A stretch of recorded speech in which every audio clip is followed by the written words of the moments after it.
Hi welcome to മാറ്റ്കം KTU chemistry lecture സീരീസിലേക്ക് എല്ലാവർക്കും സ്വാഗതം. അതിനകത്തെ KTU-S2 fifth module sewage water treatment എന്ന് പറയുന്ന മൊഡ്യൂളിനകത്തെ ഹാർഡ്നെസ്സുമായി ബന്ധപ്പെട്ടുള്ള പ്രോബ്ലംസിന്റെ ഡിസ്കഷനാണ് ഈ വീഡിയോയിൽ ഉള്ളത്. ഇതുമായിട്ട് ബന്ധപ്പെട്ട തിയറി, ബേസിക് അണ്ടർസ്റ്റാൻഡിംഗ് തിയറി നമ്മൾ ഫസ്റ്റ് വീഡിയോയിൽ ഡിസ്കസ് ചെയ്തിട്ടുണ്ട്. അതിന്റെ ലിങ്ക് എന്ന് പറയുന്ന ഡിസ്ക്രിപ്ഷൻ ബോക്സിൽ കൊടുക്കാം. നിങ്ങളത് കണ്ട് മനസ്സിലാക്കിയതിന് ശേഷം മാത്രം ഈ ഒരു വീഡിയോ കാണുവാണെങ്കിൽ അല്പം കൂടി ഈസി ആയിരിക്കും അണ്ടർസ്റ്റാൻഡ് ചെയ്യാനായിട്ട്. നമ്മൾ ഹാർഡ്നെസ് എടുക്കുമ്പോൾ ഹാർഡ്നെസ് ടെമ്പററി ഹാർഡ്നെസ് ഉണ്ട്, പെർമനന്റ് ഹാർഡ്നെസ് ഉണ്ട്. ടെമ്പററി ഹാർഡ്നെസ്സിന് കാരണം എന്ന് പറയുന്നത് bicarbonates of calcium and magnesium ആണ്. പെർമനന്റ് ഹാർഡ്നെസ്സിന് കാരണം എന്ന് പറയുന്നത് chlorides and sulphates of calcium, magnesium, iron, aluminium etcetera.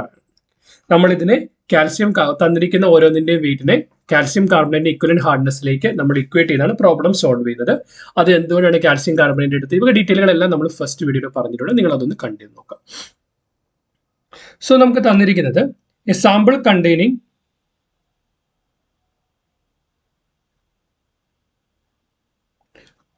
ഇവിടെ contains this is magnesium bicarbonate. Okay, so please correct it. ഇത് മഗ്നീഷ്യം ബൈകാർബണേറ്റ് ആണ്. സോ നമുക്ക് തന്നിരിക്കുന്ന സാമ്പിളിനകത്ത് മഗ്നീഷ്യം ബൈകാർബണേറ്റ് ഉണ്ട്, അതുപോലെ കാൽസ്യം ബൈകാർബണേറ്റ് ഉണ്ട്,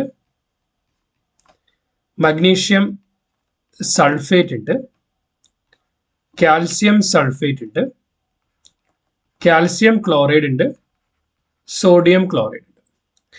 നമുക്കിത് കണ്ടുപിടിക്കാനായിട്ട് നമുക്ക് വേണ്ട ഇക്വേഷൻ എന്താണ്? നമുക്ക് വേണ്ടത് calcium carbonate equivalent hardness is equal to molecular mass of weight of hardness producing substance into equivalent weight of calcium carbonate divided by or equivalent weight or molecular weight. Equivalent weight or molecular weight. So I am taking molecular weight. The molecular weight of hardness producing substance. ഇതാണ് നമ്മുടെ equation. അതായത് തന്നിരിക്കുന്ന സബ്സ്റ്റൻസിന്റെ ഹാർഡ്നെസ്സിനെ calcium കാർബണേറ്റിന്റെ equivalent ഹാർഡ്നെസ്സിലേക്ക് നമ്മൾ equate ചെയ്യണം. നമുക്കിവിടെ ഓരോന്നും നമുക്ക് എത്രത്തോളം ക്വാണ്ടിറ്റി ഉണ്ടെന്ന് ക്വസ്റ്റിന് തന്നിട്ടുണ്ട്. Magnesium bicarbonate 36.5 parts per million ആണ്. കാൽസ്യം ബൈകാർബണേറ്റ് എന്ന് പറയുന്നത് 40.5 പാർട്സ് പെർ മില്യൺ ആണ്. മഗ്നീഷ്യം സൾഫേറ്റ് എന്ന് പറയുന്നത് 30 പാർട്സ് പെർ മില്യൺ ആണ്. കാൽസ്യം സൾഫേറ്റ് എന്ന് പറയുന്നത് 34 പാർട്സ് പെർ മില്യൺ ആണ്. കാൽസ്യം ക്ലോറൈഡ് എന്ന് പറയുന്നത് 27.75 പാർട്സ് പെർ മില്യൺ ആണ്. സോഡിയം ക്ലോറൈഡ് എന്ന് പറയുന്നത് 10 പാർട്സ് പെർ മില്യൺ ആണ്. ഫൈൻ. സോ ഇനി നമുക്ക് വേണ്ടത് ഓരോന്നിന്റെ പ്രോബ്ലം സോൾവ് ചെയ്യണമെങ്കിൽ ഓരോന്നിന്റെയും മോളിക്കുലാർ വെയിറ്റ് ആവശ്യമാണ്. Therefore, the molecular weight magnesium ബൈകാർബണേറ്റിന്റെ മോളിക്കുലാർ വെയിറ്റ്. ഓരോന്നിന്റെ മോളിക്കുലാർ വെയിറ്റ് കാൽക്കുലേറ്റ് ചെയ്യണമെങ്കിൽ ഓരോന്നിന്റെ നമ്മുടെ ഇക്വലന്റ് വെയിറ്റ് അറ്റോമിക് വെയിറ്റ് അറിഞ്ഞിരിക്കണം. മഗ്നീഷ്യം എന്ന് പറയുന്നത് 24 ആണ്, കാൽസ്യം എന്ന് പറയുന്നത് 40 ആണ്, ഹൈഡ്രജൻ എന്ന് പറയുന്നത് 1, കാർബൺ 12, ഓക്സിജൻ 16, സൾഫർ എന്ന് പറയുന്നത് 32, ക്ലോറിൻ എന്ന് പറയുന്നത് chlorine will be equal to 35.5. Chlorine എന്ന് പറയുന്നത് 35.5 ആണ്. സോഡിയം എന്ന് പറയുന്നത് 23. ഈ വാല്യൂസ് അറിഞ്ഞാൽ മാത്രമേ നമുക്കിത് കാൽക്കുലേറ്റ് ചെയ്യാനായിട്ട് പറ്റത്തുള്ളൂ. അപ്പൊ നമ്മൾ നോക്കിയ മോളിക്കുലർ വെയിറ്റ് മഗ്നീഷ്യം ബൈകാർബണേറ്റ്, മഗ്നീഷ്യത്തിന്റെ വെയിറ്റ് എന്ന് പറയുന്നത് 24 പ്ലസ് ബൈകാർബണേറ്റ് ഹൈഡ്രജൻ എന്ന് പറയുന്നത് 1 plus carbon is 12 plus oxygen 16, അങ്ങനെ എത്ര ഉണ്ട്? 3 എണ്ണം ഉണ്ട്. സോ 16 into 3, അങ്ങനെ എത്ര ടൈംസ്? 2 ബൈകാർബണേറ്റ് ഉണ്ട്. So multiplied by 2. Fine. Then നമ്മൾ ഇത് ആഡ് ചെയ്ത് എന്ത് കിട്ടും? So you will be getting like 24 plus 16 3 48, 12 60, 61 ഗുണം 2, 61 2 is equal to 122.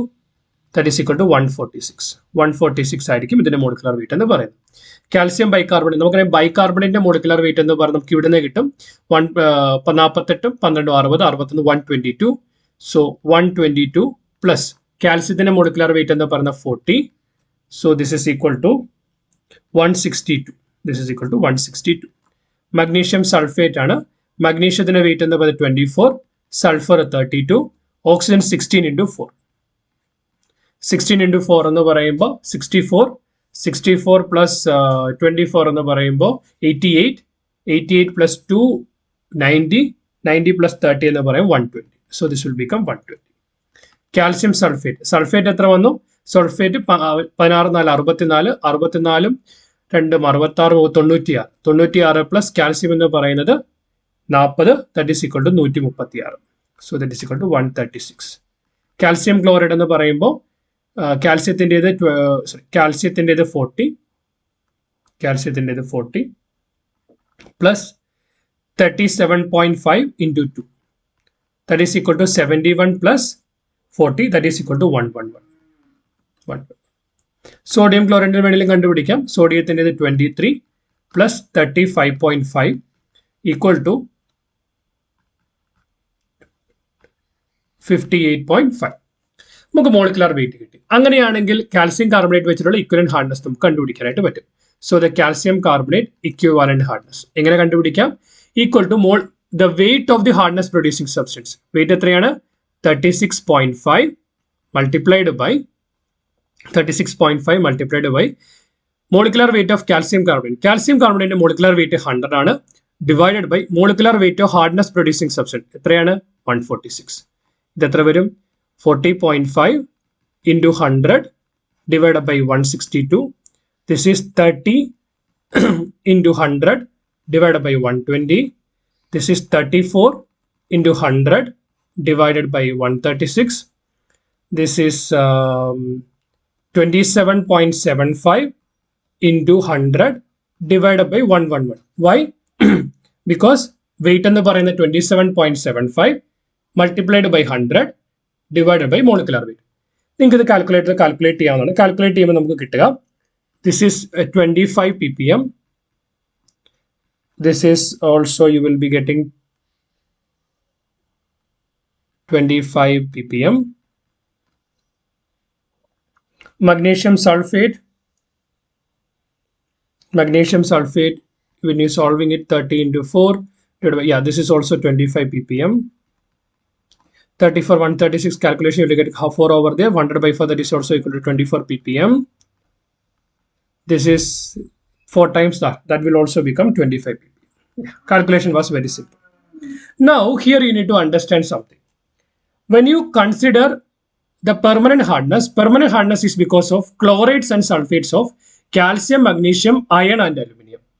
Chlorides and sulfates of, this is because of permanent hardness. This is a reason for permanent hardness. This is a reason for permanent hardness. Clear? Fine. Then what is the reason for temporary hardness? Temporary hardness is basically because of this one. Temporary hardness is due to this. Temporary hardness is due to this.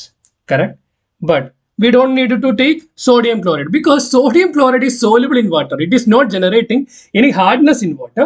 So we should not include sodium chloride over there. So if you want to calculate the permanent hardness, okay, sorry.